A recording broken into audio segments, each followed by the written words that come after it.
Hello students, मैं धनंजय पांडे सुभागी देवी intermediate college के इस ऑनलाइन पोर्टल पे आप लोगों का बहुत बहुत स्वागत करता हूं। आज हम लोग पढ़ेंगे कक्षा 9 का बायोलॉजी विषय। कक्षा 9 आज हम लोग पढ़ेंगे कक्षा 9 का बायोलॉजी विषय। कक्षा 9 का बायोलॉजी विषय यानी कि जो आपका किताब है साइंस के किताब में बायोलॉजी का सेक्शन जो है आपका पढ़ेंगे। बायोलॉजी के सेक्शन में हमारा चैप्टर नंबर 6 है और चैप्टर नंबर 6 का ये छठा वाला पार्ट पढ़ रहे हैं। चैप्टर 6 का नाम क्या है? उत्तक। चैप्टर 6 का नाम है उत्तक यानी कि टिश्यूज हिंदी में कहते हैं उत्तक। ये चैप्टर 6 है, हमको इसी को पढ़ना है उत्तक को। उत्तक के विषय में हम पहले से अध्ययन कर रहे हैं। कुछ वीडियो में हमने देख लिया है कि उत्तक क्या है, उत्तक कितने प्रकार के हैं, हमने ये देख लिया है। उसके बाद हमने पादप उत्तक देखा, सबसे पहले पौधों में। फिर पौधों के बाद हम लोग एक एपिथेलियल टिश्यू देखा, एपिथेलियम में एपिडर्मिस देखा। अब उसके बाद हम लोग देखेंगे जंतु उत्तक। ठीक है, जंतु उत्तक। तो नेक्स्ट वीडियो में पिछले वीडियो में हमने देखा था प्लांट टिश्यू में एपिडर्मिस के बारे में। प्लांट टिश्यू में हमने देखा था एपिडर्मिस के बारे में, यह एपिडर्मिस क्या है और एपिडर्मिस क्या काम करता है। तो एपिडर्मिस जो है यह किसी भी प्लांट का सबसे बाहरी लेयर है, सबसे क्या है? बाहरी लेयर है। और यह काम क्या करता है कि बाहरी जो इन्वायरमेंटल चेंजेस हो रहे हैं उन चेंजेस से पौधे को बचाए रखना, यानी पौधे के अंदर जो अन्य प्रकार की कोशिकाएं हैं, अन्य प्रकार के ऊतक हैं, उनको बचाए रखना कि उनको कोई क्षति न हो, उनको कोई नुकसान न हो और प्रॉपर ढंग से वह काम करते रहें। एपिडर्मिस का काम है। ठीक, आज हम लोग अध्ययन करेंगे जंतु ऊतक के बारे में। आज हम लोग अध्ययन करेंगे जंतु ऊतक के बारे में कि एनिमल टिश्यू कौन कौन से हैं, एनिमल में कौन कौन से टिश्यू पाए जाते हैं। ठीक है, तो देखिएगा एनिमल में मैंने पहले से लिख रखा है। एनिमल में ये 5 प्रकार के टिश्यू पाए जाते हैं मुख्य रूप से। ठीक है, जैसे बता रहे हैं हूबहू ऐसे ही आप लोग याद करने की कोशिश कीजिएगा। ठीक, कहीं से कोई एक्स्ट्रा एक्सपेरिमेंट नहीं करिएगा। तो ये जो है आपका पहला जो टिश्यू है वह है एपिथेलियल टिश्यू। इसमें इंग्लिश में भी कहते हैं एपिथेलियल ऊतक। ठीक है, दूसरा जो है आपका मस्कुलर टिश्यू। मस्कुलर का मतलब हिंदी में कहते हैं पेशी ऊतक। तीसरा जो है कनेक्टिव टिश्यू और हिंदी में कहते हैं संयोजी ऊतक। चौथा जो है आपका नर्वस टिश्यू, हिंदी में कहते हैं तंत्रिका ऊतक। पांचवा जो है लिक्विड टिश्यू और इसे हिंदी में कहते हैं तरल ऊतक। तो ये 5 प्रकार के टिश्यू आप लोग देख रहे हैं। पांचों को हम लोग क्रमवार अध्ययन करेंगे कि क्रमवार किसका कौन सा काम है, कौन क्या करता है। ये पांचों ऊतक के विषय में हम लोग अध्ययन करेंगे। एपिथेलियल टिश्यू ये सबसे बाहरी लेयर बनाता है, सबसे बाहरी वाला लेयर बनाता है आपका। सबसे बाहर का जो लेयर होता है, जो आपका एपिडर्मिस काम कर रहा था पौधों में, प्लांट के केस में एपिथेलियल टिश्यू जो है वह ह्यूमन प्लांट के केस में जो काम एपिडर्मिस कर रहा था, ह्यूमन के केस में वह काम क्या करेगा? एपिडर्मिस करे, एपिथेलियल टिश्यू करेगा। ठीक है, इसे लिखते क्या है? एपिथेलियम लिखते हैं। क्या लिखते हैं इसे? एपिथेलियम लिखते हैं। इस सेल्स को लिखेंगे तो लिखेंगे एपिथेलियम लिखेंगे। ठीक है, और ये एपिथेलियल टिश्यू है। तो किसी भी कोशिका का सबसे बाहरी स्तर एपिथेलियल टिश्यू होता है। उसके बाद हम लोग मस्कुलर टिश्यू यानी कि पेशीय ऊतक जो पाए जा रहे हैं, जो हमारी कुछ हड्डियों से जुड़े हुए मांस पाए जा रहे हैं, और हड्डी जो कुछ मांस हड्डियों से नहीं जुड़े होते हैं वह भी मांस पाए जा रहे हैं। तो मांस पेशियों के बारे में हम लोग अध्ययन करेंगे। कनेक्टिव टिश्यू यानी कि हमारे जो अंग है, अंगों के बीच में जो कनेक्शन हो रहा है, एक अंग का दूसरे अंग से, एक टिश्यू का दूसरे टिश्यू से जो कनेक्शन हो रहा है, कनेक्शन किसके द्वारा बंधा रहेगा, वो कनेक्टिव टिश्यू का अध्ययन करेंगे। नर्वस टिश्यू, नर्वस ऊतक, तंत्रिका ऊतक, यह हमारे पूरे शरीर में फैला रहता है यह ऊतक। इसके विषय में अध्ययन करेंगे। आवेगों का संचरण करने का काम करता है। फिर लिक्विड टिश्यू, लिक्विड टिश्यू क्या करता है? यह तरल ऊतक है जो क्या करता है कि अन्य ऊतकों में संबंध स्थापित करने का काम करता है, ये लिक्विड टिश्यू। तो अब क्रमवार सबका अध्ययन करेंगे। ठीक है, शुरू करते हैं हम लोग एपिथेलियल टिश्यू से, एपिथेलियम ऊतक से। ठीक है, एपिथेलियल टिश्यू, एपिथेलियल ऊतक। ठीक है, ये क्या है नोट कर लीजिएगा इसको, फिर हम लोग एपिथेलियल को शुरू करते हैं। ये जो इपिथेलियल टिश्यू है, तो इपिथेलियल टिश्यू को शुरू करने से पहले थोड़ा सा आप जान लीजिए कि एनिमल्स के केस में ऊतक की आवश्यकता क्यों पड़ी। क्योंकि देखिए एनिमल्स यानी कि मनुष्य, एनिमल्स यानी कि क्या है कि एनिमल जब बोला जाता है तो प्राणी, कोई भी प्राणी, सिर्फ मनुष्य की बात हम नहीं करेंगे। तो प्राणियों का जो शरीर बना है वह छोटी छोटी कोशिकाओं से बना है, पहले बता चुके हैं। कोशिकाएं मिलकर के ऊतक बनाए हैं, ऊतक मिलकर के अंग बनाए हैं, और अंग आपस में मिलकर अंग तंत्र, और अंग तंत्र मिलकर के शरीर की रचना किए हैं। तो जो यह ऊतक है, तो ऊतक के विषय में हम लोग अध्ययन कर रहे हैं, तो जाहिर सी बात है इसमें हम लोग कोशिका भी रिलेटेड होगा और वह पर्टिकुलर अंग भी रिलेट करेगा ऊतक से। ठीक है, जो काम ऊतक करेगा वही काम कोशिका करेगी, वही काम क्या है वह अंग भी परफॉर्म करेगा। तो देखिए एपिथेलियल टिश्यू जानने से पहले हम लोग ऊतक के विषय में थोड़ा सा जान लें। हम लोग जैसे क्या है कि भोजन करते हैं, भोजन करने के बाद वह भोजन कैसे मुख से लेकर के, मुख से हमने मुख में डाला, मुख में तो हमने मुख को चलाया और चबाया, चबाने के बाद वह भोजन कैसे आपका स्टमक तक चला जा रहा है, अपने आप चला रहा है, इतनी सारी रुकावटों के बाद वह कैसे यहाँ तक चला आ रहा है। ठीक है, पहली चीज उत्पन्न होती है। दूसरी चीज क्या है, हम लोग सांस लेते हैं, तो सांस में गैसें जो है, गैसें अपने आप कैसे आपके फेफड़े तक जा रही हैं, फेफड़े तक जाकर के रुक जा रही हैं, कौन सा सिस्टम है, कैसे काम कर रहा है वह ऊतक। फिर दूसरी चीज है कि जो हम लोग मूव कर पाते हैं, चल पाते हैं, उठना है, बैठना है, इधर उधर देखना है, या फिर किसी भी चीज के प्रति हमारी जो संवेदना है, यानी कि चाहे गर्म है तो उसमें हाथ डाल रहे हैं, हमको गर्म लग जा रहा है, तो क्यों गर्म लग जा रहा है, हम उंगली को डाल रहे हैं तो हमको एहसास हो जा रहा है कि इसमें क्या है कि ये हॉट है, इसको छूना नहीं चाहिए। ठीक है, तो हम उंगली डाल रहे हैं तो हमको ज्यादा गर्म महसूस हो रहा है। लेकिन क्या है उसी दूसरी चीज कि जो हमारा दैनिक सारी जो क्रियाएं हैं, ये क्रियाएं जो हमारे अंग संपादित कर रहे हैं, तो अंग संपादित कर रहे हैं यानी कि अंग जो बना हुआ है ऊतक से बना हुआ है। तो आखिर वह ऊतक किस प्रकार का रचना है कि अलग अलग तरीके से काम कर रहा है, कैसी रचना है, सब अलग अलग काम कर रहे हैं। कोई खाने का काम कर रहा है, कोई खाने में सहायता कर रहा है, कोई श्वास लेने में सहायता कर रहा है, कोई ब्लड को छानने में सहायता कर रहा है, सारे अंग अलग अलग काम कर रहे हैं। तो भाई अलग अलग ऊतक भी तो होंगे, उनका अलग अलग स्ट्रक्चर तो होगा। जो खाने में सहायता कर रहा है उसका स्ट्रक्चर अलग होगा, श्वास लेने में जो सहायता कर रहा है उसका स्ट्रक्चर अलग होगा, जो ऊतक आपका ब्लड का फिल्ट्रेशन करने में सहायता कर रहा है वह ऊतक अलग होगा, जो आपके चलने फिरने में सहायता कर रहा है वह ऊतक अलग होगा, जो ऊतक आपको संवेदना ग्रहण करा रहा है कि कोई चीज गर्म है, कोई चीज ठंडा है, तो वह ऊतक अलग होगा। तो इस प्रकार से देखेंगे कि हम ऊतक के भी कई प्रकार हैं। ठीक है, तो ऊतक है क्या, ये तो आप समझ गए हैं कि कोशिकाओं के समूह को क्या कहते हैं, ऊतक कहते हैं। अगर ऊतक की बात आएगी तो कोशिकाओं के समूह को ऊतक कहते हैं, यानी कई कोशिकाएं मिलकर के ऊतक का निर्माण करती हैं। तो यह अलग अलग ऊतक है, इसीलिए इनके अलग अलग प्रकार हम लोग देखे हैं। अब इस अलग अलग प्रकार में हम पहला वाला प्रकार देख रहे हैं इपिथेलियल टिश्यू या इपिथेलियल ऊतक। ये क्या है, ये ऊतक जो है किसी भी अंग का जो सबसे बाहर वाला प्रोटेक्टिव लेयर है। इपिथेलियल जो है, ये इपिथेलियल टिश्यू क्या है, सबसे बाहरी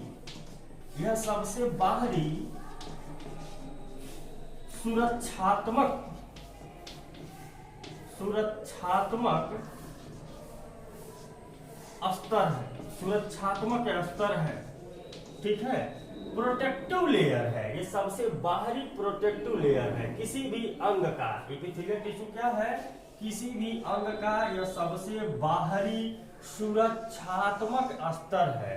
सुरक्षात्मक स्तर कहने का मतलब क्या है कि टिश्यू बना है तो कई कोशिकाओं से मिल करके बना है, तो जो सारी कोशिकाएं आपस में अरेंज हुई हैं, एक एक कोशिकाएं जो आपस में अरेंज हो करके एक टिश्यू का निर्माण की है, तो इस टिश्यू का ये जो सबसे बाहर वाला लेयर होगा, इस सबसे बाहर वाले लेयर को क्या कहेंगे हम लोग, इपिथेलियल। कई कोशिकाएं मिली तो इसको कंबाइन रूप से ऊतक कहा जा रहा है, एक तो कोशिका है, कंबाइन रूप से ऊतक कहा जा रहा है। अब ऊतक क्या है, अंग का निर्माण करते हैं। तो जो ये अंग बना है, इस अंग का सबसे बाहरी वाला जो सुरक्षात्मक स्तर है उसी को इपिथेलियल टिश्यू कहा जाता है। ये करता क्या है, यह ठीक उसी प्रकार से जिस प्रकार से एपिडर्मिस पौधे के अंदर की सभी कोशिकाओं का रक्षा करता था बाहरी हो रहे परिवर्तनों से, उसी प्रकार यह एपिथेलियल टिश्यू भी रक्षा करता है बाहर से हो रहे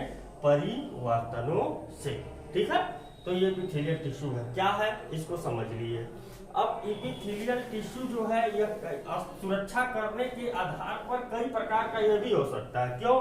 क्योंकि देखिए जो हमारे बाहर का स्तर है, किसी भी प्राणी में जो सबसे बाहर का लेयर है, तो जो शरीर की बात करेंगे तो शरीर का जो बाहरी स्तर है, चलिए यह एपिथेलियल टिश्यू है, यह हमको बाहरी इन्वायरमेंटल चेंजेस से रक्षा कर रहा है। लेकिन शरीर के अंदर भी तो अंग है, वह अंग भी तो ऊतक से बने हैं, जो डाइजेस्टिव सिस्टम, रेस्पिरेटरी सिस्टम है, आपका एक्सक्रीटरी सिस्टम है, ये रिप्रोडक्टिव सिस्टम है, यह सब भी तो आपके बने हुए हैं। किससे बने हुए हैं? ये सारी चीजें तो अंग जो बने हुए ऊतक से ही बने होंगे, तो वह उन ऊतकों का भी तो बाहरी लेयर एपिथेलियल टिश्यू होगा।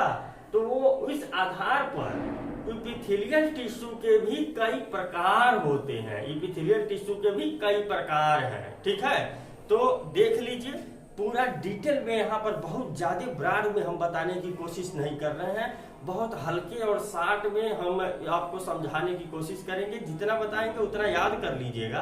कक्षा 11 में जब जाएंगे तो इसी टिश्यू को पूरे ब्रॉड रूप में आपको बताया जाएगा कि इसका स्ट्रक्चर किस प्रकार से होता है, कौन कैसे काम करता है। ठीक है, तो देखते हैं हम लोग। पहला जो एपिथेलियल टिश्यू है, एपिथेलियल टिश्यू में ये कितने प्रकार का है, तो ये देख लीजिए। ये जो पहला इसका प्रकार है एपिथेलियल टिश्यू का, पहला है आपका स्तंभी ऊतक। क्या है?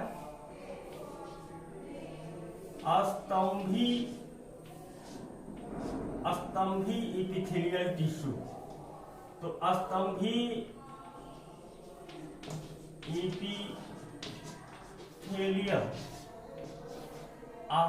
एपिथेलियम क्या है?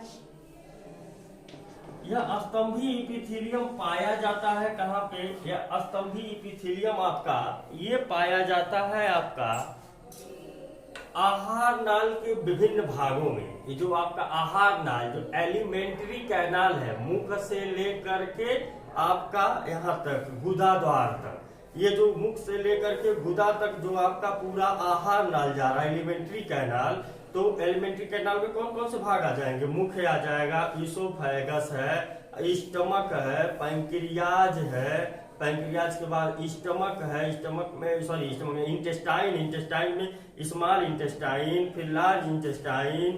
तो ये जो सारी चीजें हैं, ये सारी चीजें आहार नाल की भाग हैं। तो आहार नाल के विभिन्न भाग, ठीक है, क्या है? आहार नाल के विभिन्न भाग, आहार नाल के विभिन्न भाग हमने बता दिया कि वो विभिन्न भाग कौन कौन से हैं आहार नाल के, ऊपर से नीचे तक। तो सारे आहार नाल के विभिन्न भाग एवं ज्ञानेंद्रियों, जो ज्ञानेंद्रियां हैं, जो ज्ञानेंद्रियां हैं,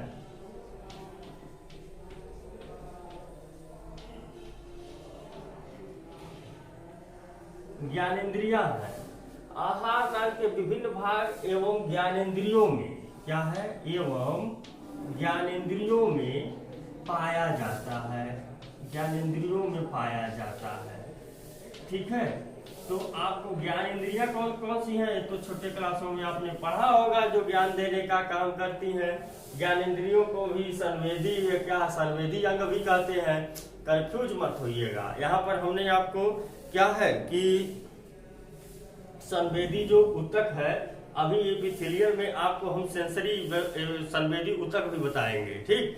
लेकिन ऐसा नहीं है कि ये एपिथेलियल और वो संवेदी, उनमें अंतर है। वो जो संवेदी ऊतक है, अभी आपको बताएंगे, अंतर स्पष्ट हो जाएगा। उसका जो सबसे बाहर वाला लेयर है, उस ऊतक का, संवेदी ऊतक का जो संवेदी ऊतक है, उसका बाहर वाला जो लेयर है वो है आपका, उसका जो बाहरी लेयर बनाने का काम जो है वह एपिथेलियल टिश्यू का स्तंभी ऊतक कहलाता है। स्तंभी कहने का मतलब यह है कि जो आपका संवेदी ऊतक है, संवेदी ऊतक में कौन है? आंख है आपका, आंख हो गया, फिर नाक हो गया, फिर कान हो गया, त्वचा हो गया, जीभ हो गया, ये सब संवेदी ऊतक है। और ज्ञान इंद्रियां इन्हीं को कहा जाता है, ज्ञान देने का काम करती हैं। तो ये ज्ञान इंद्रियां और आहार नाल के विभिन्न भाग में यह इपिथेलियम का स्तंभी टाइप का ऊतक पाया जाता है। बाहरी लेयर उनका इस तरह का होता है, स्तंभ के समान होता है। स्तंभ समझ रहे हैं ना, कालुमनर होता है, कालुमनर होता है स्ट्रक्चर उनका। और ये काम क्या ये इसका काम क्या है? अगर काम की बात करेंगे तो यह काम करता है आपका श्रावण और अवशोषण का। किसका करता है? श्रावण और अवशोषण का काम करता है। श्रावण और अवशोषण का काम करता है कौन? यह स्तंभी इपिथेलियल टिश्यू। ठीक है, स्तंभी। श्रावण का मतलब सेक्रीशन का काम करता है, किसी न किसी चीज का सिक्रीशन करता है। ठीक है, आहार नाल जब आप पढ़ेंगे एलिमेंट्री कैनाल तो आपको बताया जाएगा कि म्यूकस का सिक्रीशन होता है, कहाँ से होता है। फिर आपका जो स्टमक है, स्टमक में क्या क्या निकलता है, सिक्रीशन क्या क्या होता है। फिर पैंक्रियास से क्या क्या सिक्रीशन होता है, इंटेस्टाइन से क्या सिक्रीशन होता है, सारी चीजों को डिटेल में बताया जाएगा जब एलिमेंट्री कैनाल पढ़ाया जाएगा। तो बस अभी आप इतना जानिए कि श्रावण यानी सिक्रीशन का काम करता है, यानी किसी न किसी चीज को सिक्रीट करता है। और दूसरा चीज अवशोषण का भी काम करता है। भाई कोई चीज अगर बॉडी में फ्लो कर रही है, बाहर है, तो वह सबसे पहले बाहरी वाली लेयर पे ही न आएगी, तो बाहर वाला लेयर ही ना उसको अवशोषित करेगा। तो यह बाहरी लेयर है, तो बाहरी लेयर में उस लेयर का भी यह स्तंभी वाला भाग, यह बाहर से आ रही कोई भी लिक्विड मटेरियल का अवशोषण करने का काम करती है और वहां से उस ऊतक से श्रावण करने का भी काम कर। अंदर कोई चीज अधिक हो गया है तो उसको श्रावित भी करेगी, और किसी चीज की आवश्यकता है तो उसे अवशोषण भी करने का काम स्तंभी इपिथेलियल टिश्यू करता है। ठीक, दूसरा है आपका बी। बी है इसी इपिथेलियल टिश्यू का, बी का नाम सल्की। क्या है? सल्की। सल्की इपिथेलियम टिश्यू। ठीक है, सल्की इपिथेलियम ऊतक। तो सल्की इपिथेलियम भी लिखते हैं, इपिथेलियम, सल्की इपिथेलियम। ठीक है, तो सल्की एपिथेलियम क्या है, इसको देखिए। ये पहले पाया कहा जाएगा, जब ये जान लेंगे तो अभी इसका काम, इसका स्ट्रक्चर भी अपने आप समझ में आ जाएगा। ये पाया जाता है त्वचा की बाहरी सतह,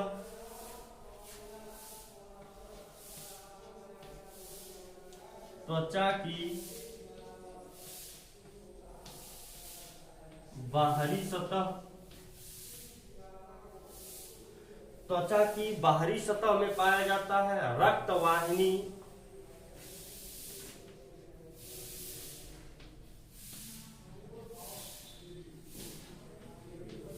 रक्तवाहिनी में एवं वृक्क के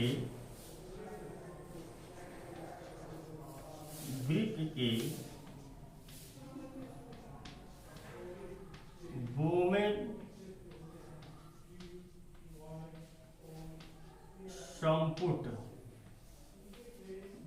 संपुट में पाया जाता है।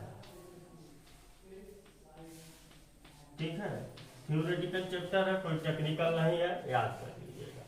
यह त्वचा की बाहरी सतह, ठीक, तो कोई भी इपिथेलियल टिश्यू जो है वो बाहरी सतह ही बनाएगा, लेकिन कौन किस अंग का बाहरी सतह बनाना वो अलग अलग। अभी हम बताए ना कि इपिथेलियम टिश्यू क्या होता है, बाहरी सतह का निर्माण करता, अंग के बाहरी सतह का निर्माण करता है। तो ऊपर से देखेंगे तो बाहरी सतह तो हमारे बॉडी का बाहरी सतह तो ये त्वचा हो गया, लेकिन अंदर की बात करेंगे तो अंदर कई अंग हैं और कई अंग का भी बाहरी सतह होगा। इसीलिए तो इस इपिथेलियम में बताया हम आहार नाल के विभिन्न भाग और ज्ञानेंद्रिय का जो बाहरी सतह है वह स्तंभी उत्तक इपिथेलियल बनाता है, और जो ये त्वचा की पूरी बाहरी सतह है वह कैसी होती है, सल्की होती है, सल्की इपिथेलियम की बनी होती है।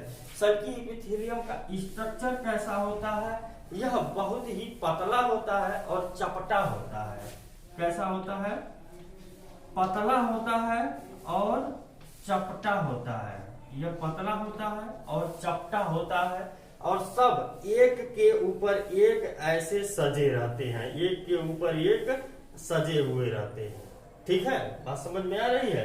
एक के ऊपर एक क्या है, सजे रहते हैं, चपटे होते हैं।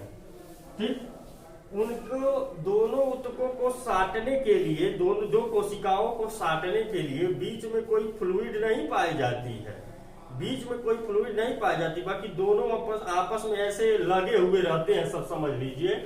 लेकिन इनमें क्या है कि कोई फ्लूइड नहीं पाई जा रही है, तो जाहिर सी बात है हल्का सा इसमें अंतराकोशिकीय स्थान होगा, और उसी अंतराकोशिकीय स्थान के द्वारा एक कोशिका से दूसरे कोशिका के मध्य पदार्थों का आदान प्रदान संभव हो पाता है।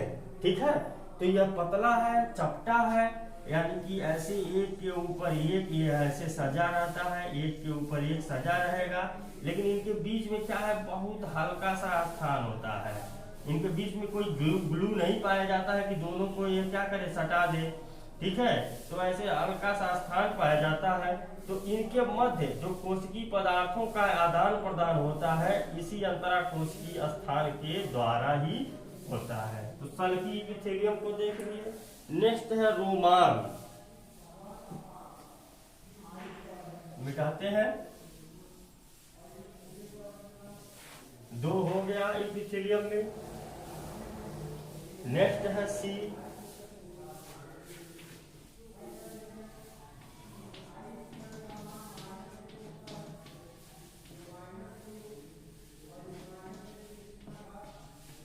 रोमाभि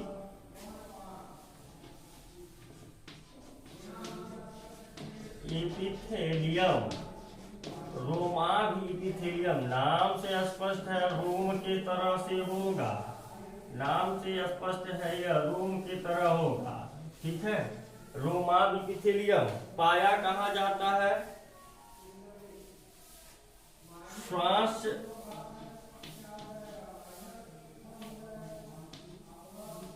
श्वास नली में,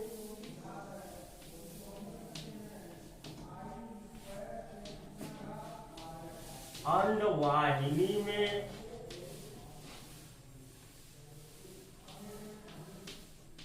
श्वास नली में, अंडवाहिनी में, मुख गुहा में,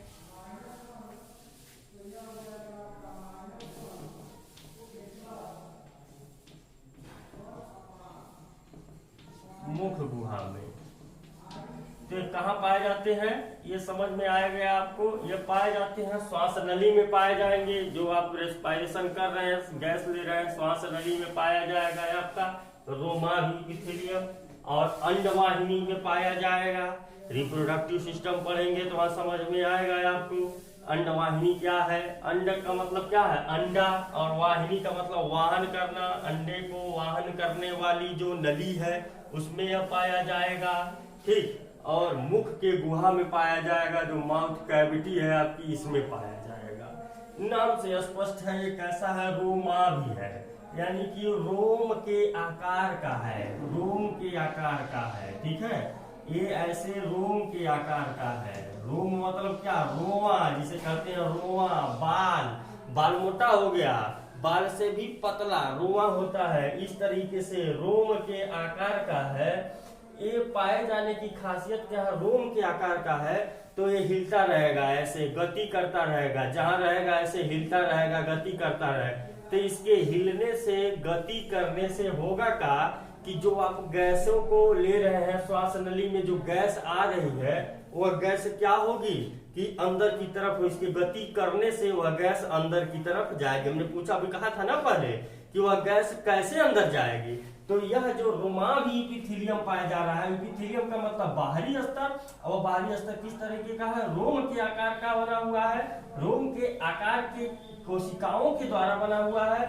इस रोम के आकार की कोशिकाओं की खासियत होती है ऐसे ऐसे हिलती रहेंगी, मूव करती रहेंगी, तो यहाँ से धीरे धीरे गैसें क्या है नीचे की तरफ सरक कर फेफड़े तक पहुंचेंगी। अंडवाहिनी में अंडे का जो है ग्रहण किया जाता है, तो ग्रहण करने के बाद अंडा जो है कैसे आखिर उसमें फ्लो करेगा, आगे कैसे बढ़ेगा, अंडवाहिनी से यूटेरस में कैसे जाएगा, तो अपने आप तो जाएगा नहीं, तो इसका भी बाहरी लेयर रोम की तरह होता है, तो उसमें भी गति करती रहती है। तो ओवरी से जब अंडा पहुंचता है आपके अंडवाहिनी में, तो ओवरी से अंडा पहुंच करके कैसे पहुंचता है, यह देख लीजिए, ये आपका समझाने के लिए इसे बना दे रहे हैं आपको।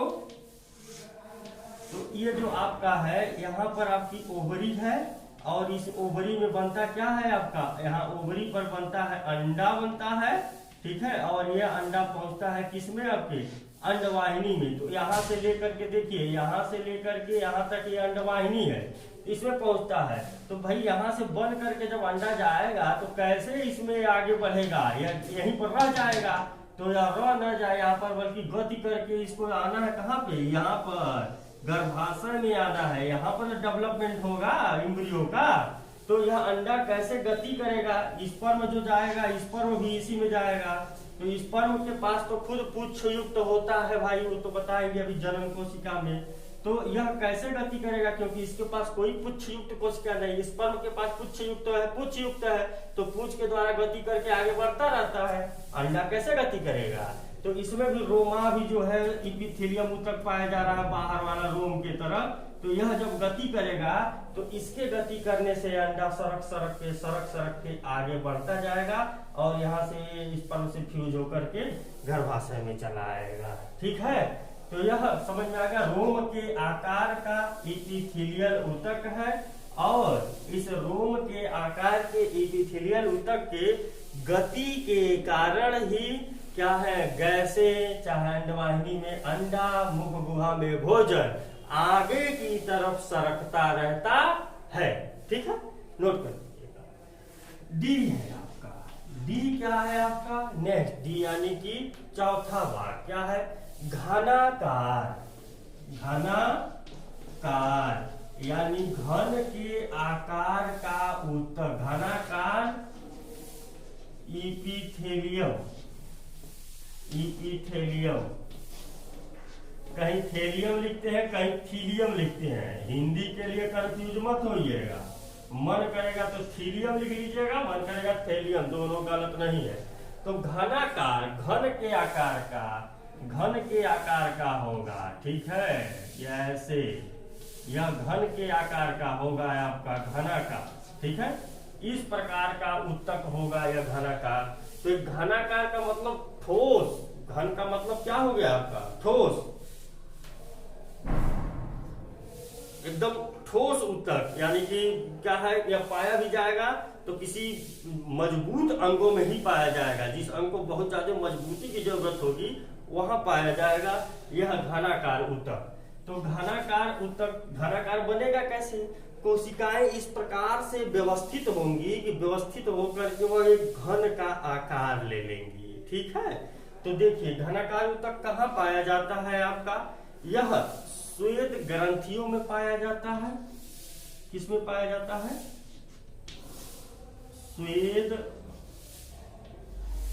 स्वेद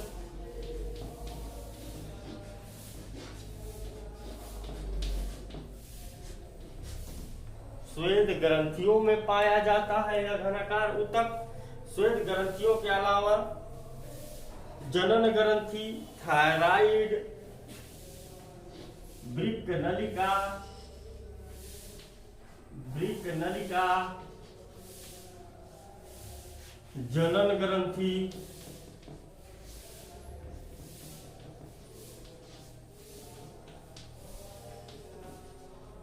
थायराइड, थायराइड लिखते हैं इसके थायराइड,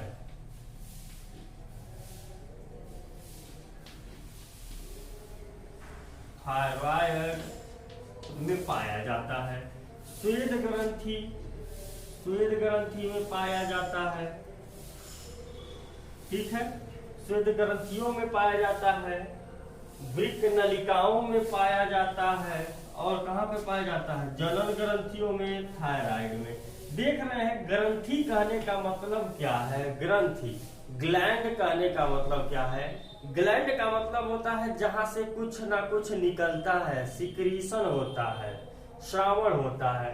तो भैया श्रावण तो आपका स्तंभी ऊतक भी कर रहा था, और यह ऊतक भी श्रावण करने का काम करेगा, लेकिन वहां पर जो स्तंभी ऊतक का पर्टिकुलर क्वालिटी था सिर्फ श्रावण करना, और यहाँ पर उस श्रावित करने वाले ऊतक को मजबूती देना, एक स्ट्रक्चर बनाना का काम कौन करता है, यह आपका करता है घनाकार। वो जो स्ट्रक्चर है घनाकार, वह बनाने का काम करता है एपिथेलियल ऊतक का घनाकार एपिथेलियम करता है, ठीक है, और श्रावण वो करेगा।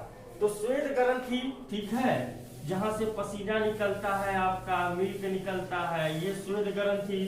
फिर आपका क्या हो गया, वृक्क नलिका हो गया, जो किडनी है, किडनी की जो नलिकाएं होती हैं, नेफ्रॉन्स जो होते हैं, पतले पतले होते हैं नेफ्रॉन्स, वो भी घनाकार होते हैं, ठोस होते हैं, क्योंकि उसी में आपका पूरा ब्लड आपका फिल्टर हो रहा है, तो ब्लड फिल्टर हो रहा है, तो मजबूत नहीं रहेंगे तो नली फट जाएगी, ब्लड लगातार चलता आता जाता रहता है। फिर जनन ग्रंथियों में, ठीक है, जनन ग्रंथि यानी कि रिप्रोडक्शन से संबंधित जो ग्लैंड है, जो ग्रंथियां हैं, जहां से रिप्रोडक्शन से संबंधित किसी ना किसी चीज का स्राव होता है, और थायराइड जो आपके गले में पाया जाता है, यह इसमें अभी एक ग्रंथि ही है थायराइड। तो इन सारी ग्रंथियों में जो है पाया जाता है क्या, आपका घनाकार एपिथेलियम, ठीक है, घन का आकार होता है, और इसमें गोलाकार केंद्रक भी पाया जाता है। कैसा पाया जाता है, गोलाकार केंद्रक भी होता है, गोलाकार केंद्रक भी होता है, ठीक है, गोलाकार केंद्रक भी पाया जाता है। ठीक, नेक्स्ट क्या है, नेक्स्ट देखते हैं हम लोग ग्रंथिल, ABCDE, ग्रंथिल एपिथेलियम, देखिए, यानी कि जो ग्लैंडुलर होगा, ग्लैंडुलर जो होगा वह एपिथेलियम, एपिथेलियम है बाहरी स्तर है, लेकिन ग्लैंड के समान होगा। कहाँ, आंत में, त्वचा की तेल ग्रंथि, विष ग्रंथि, कहाँ पाया जाएगा, आंत में,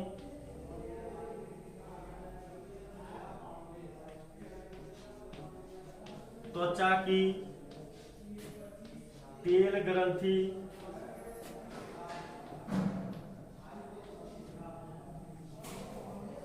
विष ग्रंथि,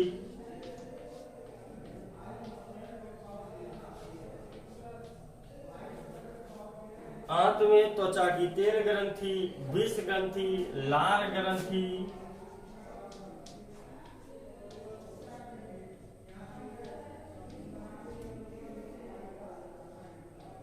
लार ग्रंथि, इनमें पाया जाता है ग्रंथिल एपिथेलियम, ठीक है। आंत में भी ग्रंथिल होता है, त्वचा की तेल भी ग्रंथिल होता है, यानी कि तेल निकलता रहता है उस त्वचा से, जैसे ऑयली हो जाती है ना हमारी स्किन, तो उसका जो बाहरी लेयर है वो कैसा होता है, ग्रंथिल होता है, ग्लैंडुलर होता है। विष ग्रंथि, जहाँ से विष निकलता है, विष यानी कि जो जानवर विष जिनमें जिन प्राणियों में विष होता है, वह एक ग्रंथि के द्वारा विष निकलता है, तो विष ग्रंथि भी इसी प्रकार की होती है। लार जहां से निकलता है, लार ग्रंथियां कौन कौन सी हैं, वह भी कैसी होती हैं, आपकी ग्रंथिल एपिथेलियम की प्रकार है। ABCDEF, यफ है आपका क्या है, संवेदी, यफ है आपका संवेदी एपिथेलियम,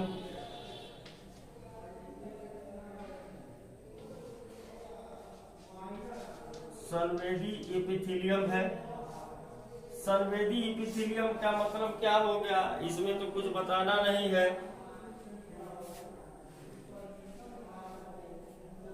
जो संवेदी आपके अंग हैं, हमने बताया था जब शुरू में ही बताया था, तो जो संवेदी आपके अंग हैं वह संवेदी अंगों में पाया जाता है संवेदी एपिथेलियल। संवेदी एपिथेलियल के एक सिरे पर, संवेदी एपिथेलियल के एक सिरे पर संवेदी रोम होते हैं। ठीक है, देखिएगा इसको हम मिटाते हैं, नोट कर लीजिएगा, इसको मिटाते हैं। संवेदी एपिथेलियम के एक सिरे पर, एक सिरे पर संवेदी रोम होते हैं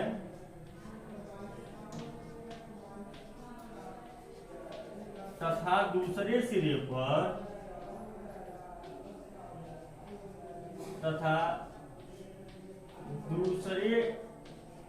सिरे पर, तंत्रिका तंतु होता है। तंत्रिका तंतु होता है। बात समझ में आई? तो देखिए ये जो संवेदी अंग है, हम आपको पहले भी बताए थे, उसमें जब हम स्तंभी ऊतक बताए थे तो हमने बताया था ज्ञानेंद्रियां जो हैं, ज्ञानेंद्रियों में पाया जाता है स्तंभी ऊतक, लेकिन उन ज्ञानेंद्रियां क्या है, संवेदी जो अंग है उन्हीं को ज्ञानेंद्रियां भी कहते हैं। तो ये कंफ्यूज मत होइएगा। तो अब यहाँ पर समझ लीजिए कि काम दोनों का कैसे अलग अलग है। ज्ञानेंद्रियों का जो बाहरी लेयर है वह बना हुआ है किससे, जो है वह बना हुआ है स्तंभी एपिथेलियम से, लेकिन वह जो संवेदी एपिथेलियम है यह कैसे अंतर है। तो उस जो ऊतक है, उस ऊतक का जो संवेदना देने का जो काम करता है, जो पर्टिकुलर काम है संवेदना देने का, यानी कि उंगली डाले जलन महसूस हुई हटा लिए, बर्फ पे रखे ठंडा महसूस हुआ, तो जो फील कराने की क्षमता है जिस ऊतक में, क्योंकि हर ऊतक हर कोशिका का काम अलग अलग होता है, तो जो फील कराने की क्षमता है वह फील कराने का काम यह संवेदी करेगा। और जो आपका जो पहला जो पढ़ाए थे स्तंभी ऊतक, वह सिर्फ उनका स्ट्रक्चर बनाने का काम करेगा। समझ में आई बात? तो यह क्या करेगा, फील कराएगा। फील कैसे कराएगा कि उस कोशिका के एक सिरे पर संवेदी रोम होता है। संवेदी रोम जो एक्सेप्ट करेगा संवेदना को, जैसे छुएंगे गर्म लगा तुरंत हटा लिए, तो वह सिर्फ एक्सेप्ट करेगा रोम। और दूसरे पर तंत्रिका तंत्र, तंत्रिका तंत्र का मतलब होता है आवेग का संचरण करना। कोई चीज आया तो उसको ले जा करके फैलाना, नाव का काम करता है। जैसे नाव होते हैं ना, घर में कोनो बात हो गया तो वह पूरा गांव भर फैला देते हैं, तो उसी प्रकार से ये जो है आपका तंत्रिका तंतु जो है, यह एक जगह यहाँ जलन होगा, ये फैलाएगा पूरे शरीर में, जल गए जल गए जल गए, जलन हो रहा है, मस्तिष्क तक पहुंचा देगा। इनको जलन हो रहा है तो मस्तिष्क हमारा क्या करता है, तुरंत हटा लेता है। क्रिया बड़ी तेज होती है, इसलिए ऐसा नहीं समझिएगा कि धीरे धीरे संवेदना आएगी। जो ही डालेंगे तुरंत मस्तिष्क को पास पहुंच जाएगा। ये नब्बे जो है तंत्रिका वाला तुरंत यहाँ आवेग का संचरण कर देगा, कहेगा करे यार जलन हो रहा हटाओ, तुरंत हटा लेंगे। ठीक है, तो ये काम पर्टिकुलर है संवेदी एपिथेलियम का। नेक्स्ट एवं लास्ट है आपका, मिटाते हैं इसको, नोट कर लीजिएगा। नेक्स्ट एवं लास्ट एपिथेलियम है आपका है जनन ऊतक। क्या है? जनन एपिथेलियम। ABCDEF G। जनन एपिथेलियम। जनन एपिथेलियम क्या है? तो जनन एपिथेलियम में पाया जाएगा जो जनन कोशिकाएं हैं, जनन कोशिकाएं, जनन कोशिकाओं से मिलकर के बनेगा जनन ऊतक। जनन ऊतक से जनन अंग। जनन अंग क्या है? मुख्य जनन अंग है मनुष्य में, मेल के केस में वृषण, फीमेल के केस में अंडाशय। फीमेल के केस में अंडाशय और मेल के केस में वृषण। यह वृषण में और अंडाशय में पाया जाएगा जनन ऊतक। तो जनन ऊतक क्या है कि जो वृषण का, वृषण जो है टेस्टिस जो है, उस टेस्टिस के अंदर जो रिप्रोडक्टिव पार्ट बन रहा है, जो रिप्रोडक्टिव पार्ट, इस टेस्टिस का जो रिप्रोडक्टिव पार्ट बन रहा है, और रिप्रोडक्टिव पार्ट बनाने का काम यह जनन इपिथेलियम करेगा, उसका बाहरी स्तर यह जनन इपिथेलियम बनाएगा। ठीक है, क्योंकि इसमें जनन करने की क्षमता।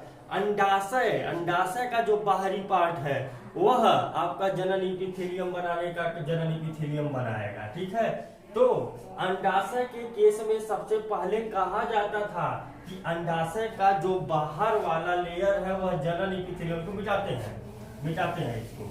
अंडाशय का जो बाहर वाला लेयर है यह मान लीजिए ये आपका जो अंडाशय है, इस अंडाशय का जो ये बाहर वाला लेयर है, ये बाहर वाला लेयर जो है, इस बाहर वाले लेयर को कहा जाता था कि यह जनन इपिथेलियम ऊतक है। बाद में पता चला कि वास्तव में यह जनन इपिथेलियम का मतलब इस कोशिका से जनन कोशिका का निर्माण होता है। लेकिन बाद में पता चला कि इस कोशिका से, जो अंडाशय के अंदर जो कोशिका पाई जा रही है, इस कोशिका से जनन कोशिका का निर्माण नहीं होता है, बल्कि यह जब बच्ची माता के गर्भ में रहती है वहीं पर याकशय में जनन कोशिका का निर्माण हो जाता है और मैच्योर होने पर बच्ची के यानी कि पैदा होने पर वह जनन कोशिका याकशेक से निकल करके पहुंचती है ओवरी के अंदर, और ओवरी के अंदर मात्र और मात्र इनका विकास होता है, निर्माण नहीं होता। निर्माण इनका इससे बाहर होता है। इसलिए वर्तमान केस में अंडाशय की बाहरी स्तर जिसको कहा जाता था कि जनन कोशिका है, अब इसको सिर्फ सतही कोशिका कहा जाता है। क्या कहा जाता है? सतही कोशिका कहा जाता है, जनन कोशिका नहीं कहा जाता। परंतु अभी भी कुछ किताबों में यह एडिशन नहीं दिया है, तो इसलिए आप क्या करिएगा, अंडाशय की बाहरी कोशिका को भी जनन कोशिका के रूप में ही समझिएगा। वृषण में भी जनन कोशिका पाई जाती है और उसी जनन कोशिका से वृषण में जनन जो ऊतक है, क्या है आपका स्पर्म का निर्माण होता है वृषण में भी। ठीक है, तो ये आपका हो गया इपिथेलियल टिश्यू। इपिथेलियल टिश्यू क्या था? इपिथेलियल ऊतक यह किसी भी अंग का सबसे बाहरी वाला लेयर बनाने का काम करता था। यह कितने प्रकार का हुआ? यह आपका स्तंभी है, सल्की है, रोमा भी है, स्तंभी है, सल्की है, रोमा भी है, घनाकार है, ग्रंथिल है, संवेदी है, जनद है। ठीक है, स्तंभी, रोमा भी, सल्की, घनाकार, जनद, संवेदी, ये इतने प्रकार की है आपकी इपिथेलियल। तो इतने प्रकार क्यों पढ़ा हम लोग कि हमारे शरीर में कई प्रकार के अंग हैं, सब अंग का अलग अलग काम है। तो अलग अलग काम को निष्पादित करने के लिए अलग अलग ऊतक है। उन अलग अलग ऊतक का जो बाहर वाला लेयर है, इपिथेलियम का जो बाहर वाला लेयर है वह बना हुआ है। ठीक है, इपिथेलियम के विभिन्न प्रकार के लेयर से। ठीक है, तो ये हमने देख लिया। तो यह इसके बाद हम लोग देखेंगे नेक्स्ट पेशी ऊतक। तो नेक्स्ट वीडियो में हम लोग देखेंगे पेशी ऊतक के बारे में। तब तक के लिए वीडियो देखिए। कहीं से कोई दिक्कत होता है तो व्हाट्सएप ग्रुप में पूछ लीजिएगा। Thanks for watching.